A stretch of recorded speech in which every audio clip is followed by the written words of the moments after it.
हम आशा करते हैं कि पिछला अध्याय आप सबने ध्यान से सुना होगा और उससे यकीनन जीवन में कुछ न कुछ ग्रहण किया होगा। आज हम उसी दिव्य यात्रा को आगे बढ़ा रहे हैं। हाँ, श्रीमद् भगवद गीता के दूसरे अध्याय में भगवान कृष्ण ने अर्जुन को ज्ञान की महिमा बताई थी। लेकिन कभी कभी ऐसा होता है ना कि ज्यादा जानकारी से कंफ्यूजन भी पैदा हो जाता है। बिल्कुल, और अर्जुन के साथ ठीक यही हुआ। और इसी कंफ्यूजन से आज की हमारी चर्चा शुरू होती है, जो एक बहुत ही गहरे सवाल पर जाके खत्म होगी। जानते हुए भी कि क्या सही है, हम अक्सर वो गलत काम क्यों कर बैठते हैं। और यही सवाल, यही प्रश्न गीता के तीसरे अध्याय कर्मयोग की बुनियाद है। अर्जुन की जो दुविधा है वो एक तरह से हम सबकी दुविधा है। अच्छा? हाँ, दूसरे अध्याय के अंत में ज्ञान की बातें सुनकर अर्जुन कृष्ण से कहते हैं, जायसी चेत कर्मणस्ते मता बुद्धिर जनार्दन तत्किम कर्मणि घोरे माम न्यूजसी केशव। इसका मतलब? वो कहते हैं, हे जनार्दन, अगर आप कर्म से ज्ञान को ज्यादा श्रेष्ठ मानते हैं तो फिर मुझे इस भयंकर युद्ध वाले कर्म में क्यों धकेल रहे हैं। वो एक तरह से कह रहे हैं, आपकी मिलीजुली बातों से मेरा दिमाग घूम गया है। हाँ, प्लीज मुझे कोई एक सीधा साफ रास्ता बताइए जिस पर चलकर मेरा भला हो। ये तो एक तरह का एनालिसिस पैरालिसिस है ना? बिल्कुल। जब हमारे पास बहुत सारे ऑप्शन होते हैं या दो अच्छी चीजों में से एक को चुनना होता है तो हम अक्सर कुछ भी नहीं कर पाते। अर्जुन की हालत उस स्टूडेंट जैसी है जो सोच रहा है कि भाई सिर्फ थ्योरी पढ़ना बेटर है या सिर्फ प्रैक्टिकल करना। और भगवान इस भ्रम को तोड़ते हैं। वो इस भ्रम को तोड़ते हुए कहते हैं कि तुमने सवाल ही गलत पूछा है, ये दो अलग अलग रास्ते हैं ही नहीं। वो कहते हैं, लोकेस्मिन् द्विविधा निष्ठा पुरा प्रोक्ता मया नगा ज्ञान योगेन सांख्यानाम कर्म योगेन योगिनाम। मतलब हे निष्पाप अर्जुन, इस लोक में दो तरह की जीवन शैलियां हैं, ज्ञानियों के लिए ज्ञान योग और योगियों के लिए कर्म योग। लेकिन फिर वो तुरंत एक बहुत बड़ी बात कहते हैं, न कर्मणा मनारंभान नैष कर्मणि पुरुषो अश्नुते। वो कहते हैं कि सिर्फ कर्म शुरू न करने से कोई निष्कर्म नहीं हो जाता, और न ही केवल सब कुछ छोड़ देने से किसी को सिद्धि मिल जाती है। इसका मतलब क्या हुआ? क्या कर्म से छुटकारा पाया ही नहीं जा सकता? यही तो सबसे बड़ा रहस्य है। भगवान कहते हैं, कोई भी एक पल के लिए भी बिना कर्म किए रह ही नहीं सकता, ना ही कश्चित क्षणमपि जातु तिष्ठत्य कर्मकृत। एक क्षण के लिए भी नहीं? एक क्षण के लिए भी नहीं। प्रकृति के तीन गुण सत्व, रजस और तमस हम सबसे जबरदस्ती कर्म करवाते हैं। हमारी सांस चल रही है, ये एक कर्म है। हमारा दिल धड़क रहा है, ये भी एक कर्म है। हम कुछ सोच रहे हैं, ये भी एक कर्म है। अच्छा, तो अगर सांस लेना भी कर्म है और सोचना भी कर्म है, तो फिर कर्म से मुक्ति का तो सवाल ही नहीं उठता। तो फिर ये निष्कर्मता या सन्यास जैसे शब्दों का क्या मतलब है? आप बिल्कुल सही जगह पर पहुंची हैं। भगवान ठीक इसी पाखंड पर चोट करते हैं। पाखंड पर? हाँ, वो कहते हैं कि जो इंसान ऊपर से तो अपनी आंखें, कान, हाथ, पैर मतलब कर्मेंद्रियाणि संयम्य सब रोक लेता है, लेकिन मन ही मन सा स्मरण दुनिया के मजों के बारे में सोचता रहता है, वो मिथ्याचारी है, पाखंडी है। अरे ये तो बहुत बहुत ज्यादा रिलेटेबल है। मतलब जैसे कोई सोशल मीडिया पे तो डिटॉक्स का पोस्ट डाल दे, लेकिन मन ही मन इस बात से परेशान रहे कि भाई उसकी फोटो पर कितने लाइक्स आए। बिल्कुल वही बात। या कोई ऑफिस में बॉस के सामने तो बहुत शांतिक है, पर अंदर ही अंदर गुस्से में उबल रहा हूं। हाँ। भगवान कहते हैं कि असली योगी वो नहीं जो कर्म छोड़ दे, बल्कि वो है जो मन से अपनी इंद्रियों को काबू में रखे और बिना किसी अटैचमेंट के, बिना फल की चिंता किए अपना काम करे।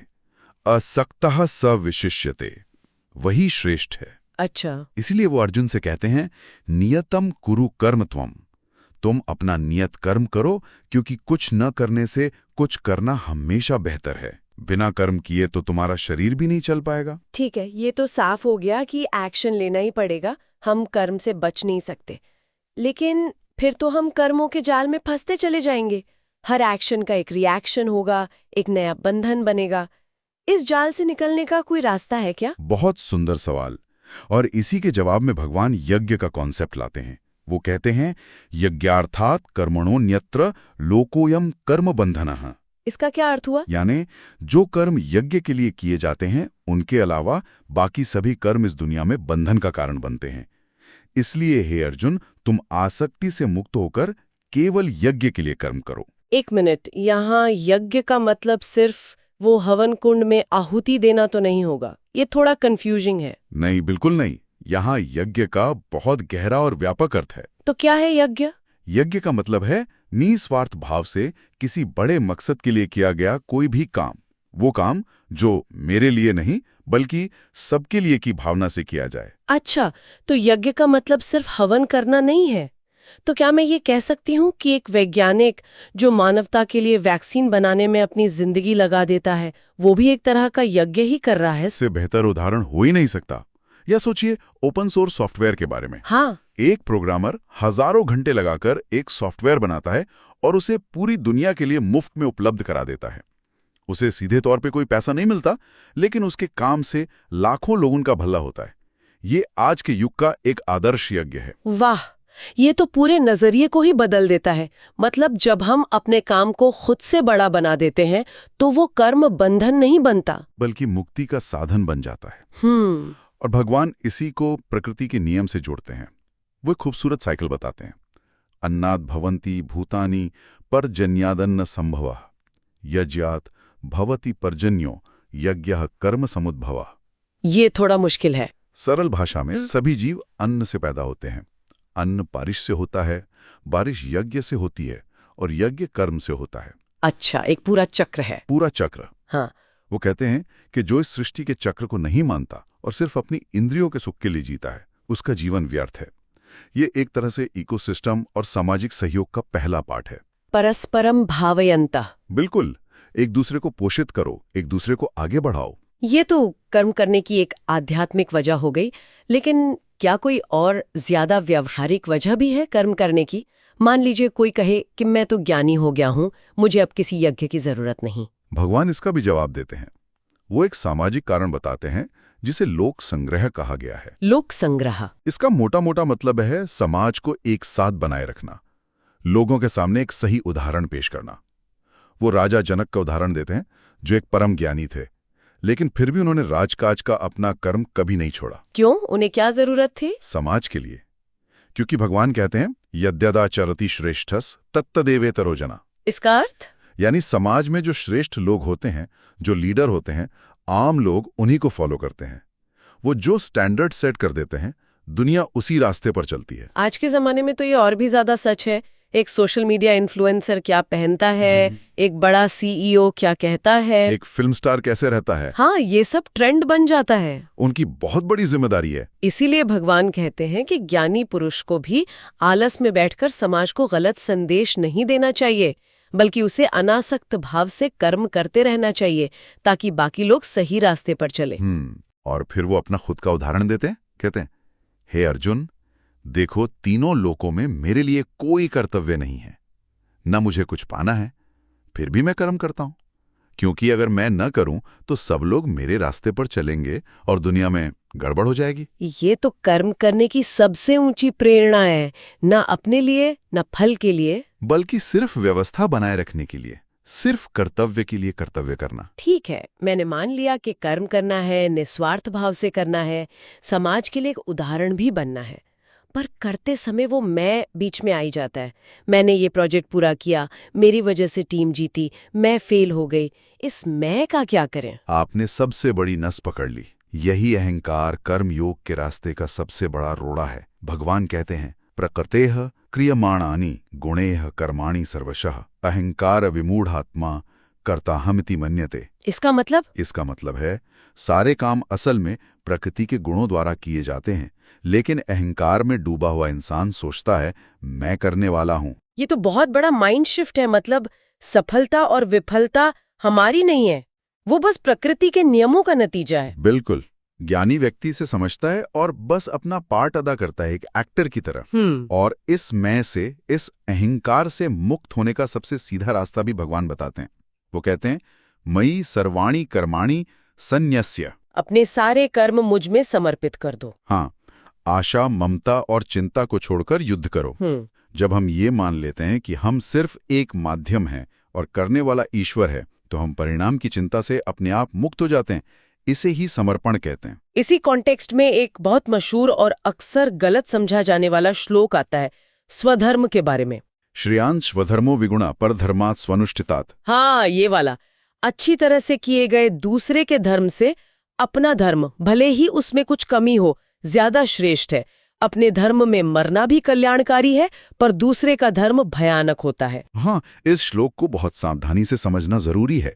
यहाँ धर्म का मतलब हिंदू, मुस्लिम, सिख, ईसाई ये नहीं है। तो क्या है?